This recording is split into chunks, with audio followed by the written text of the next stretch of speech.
Hey, this is Jason Rude with Remax Precision. Today I'm going to be talking about how you can buy a home in any market. There's been a lot of noise recently that that interest rates have been going up. There's a lack of inventory and multiple offers, and that stuff is very important to know. But in order to buy a home in any market, there's a few principles I'll be going through today that will hopefully give you a principled approach in buying a home. One thing that I did mention is that it's very important to know the market. There are three basic markets out there in real estate. The market one is a seller's market. What that generally suggests is that the sellers are in the driver's seat and there's a lack of inventory. There's too many buyers out and there's not enough houses to buy. The second market is an even market. That means, like, from a supply, demand and supply and things like that, is that it's an even market where there's still buyers out, but it's not super cutthroat where the sellers have 100% favor or the buyers have 100% favor. It's more of an even market. And you're not dealing with as many multiple offers and so on and so forth. The third market is a buyer's market. When I first started in 2010, it was a buyer's market. What that means is that there are too many homes for sale and there's not enough buyers out and about. So a buyer is in the driver's seat where basically sellers are begging buyers to buy their houses, and that's when a buyer market is. So in light of that, how do you buy a house in any market? In my opinion, the primary reason why people buy homes is livelihood. So with livelihood, what that really means is you might need more space. You might be looking into lock-in a payment. You might want to be in a certain school district or closer to work. Or maybe you're looking for quality of home and quantity of space. Maybe you're looking for a yard. But ultimately what you're trying to do is really control your own destiny. When you rent a home, the landlord can dictate a lot of things that affect your livelihood. They can increase rent. They could sell the property and force you out. There are things that people are kind of tired of when they're renting, that they're looking to control their own destiny. I remind people a lot about this, but in order to rent the same type of property compared to own same type of property, generally speaking, it could be anywhere from 20 to 30% more expensive per month to rent the same type of property compared to owning it. So a key thing when you think about livelihood is you need to determine what are the problems you're trying to solve.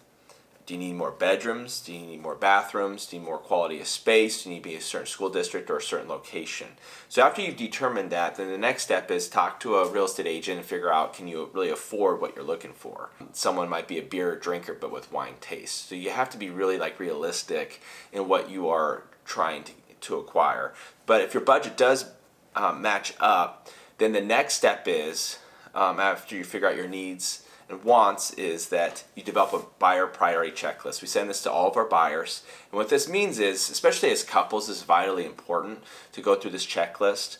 This develops a principled approach to home buying. But basically, most couples, they will identify the top 6 to 8 things that they're looking for in their move, in the house they're wanting to buy.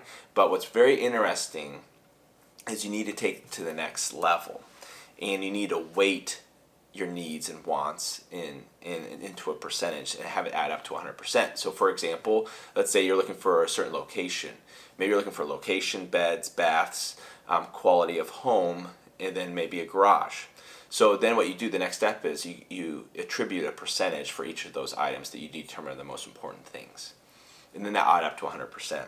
So it's very interesting. A lot of times with couples, if they haven't had this conversation, they'll agree with the top 6 to 8 things they're looking for, but they will attribute different percentages for that. And then that can cause a little bit of friction and frustration during the home search. But it's really important, especially if there's multiple buyers buying the property, that you're like-minded and have the similar percentages, because then that will give you a principled approach to when you're searching for a house in any market. And basically what you're trying to do is you are developing one side of the puzzle of what you're looking for, and then if you have a principled approach, then you can then you find the other puzzle piece, which is the property. Okay, the last step to buy a house in any market, which is why. Like, what is the purpose to having 3 bedrooms? Why are you doing this?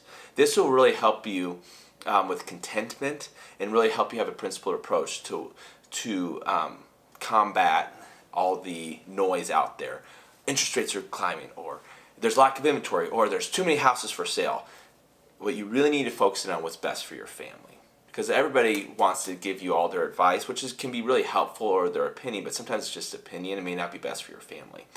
So why? Why do you want 3 bedrooms? Why do you want 2 baths? Why do you be in a certain school district? Why do you want to be in a certain location? Why are you moving will really help you be content. For me, our first house we lived in, we moved from because we outgrew it. But one of the main things that I looked for was a dining room.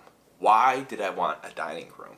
Well, I wanted to share life with my kids and my wife, share stories, share a meal, things like that. I'm in the real estate industry. I show nearly 1,000 properties a year, so I'm in way nicer dining rooms.